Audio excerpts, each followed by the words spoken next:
Video 138 removes scroll bars. Look at that. It's beautiful. Let's look at the code.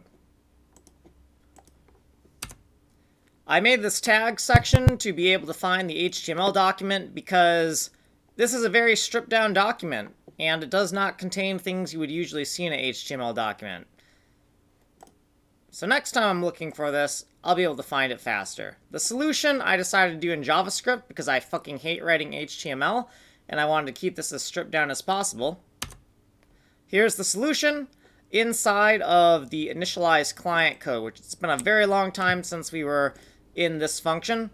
And right beneath the DOM setup section, we've just added this. On the DOM body, we're going to add a style, and the style is going to have padding 0, margin 0, overflow hidden, and scroll no.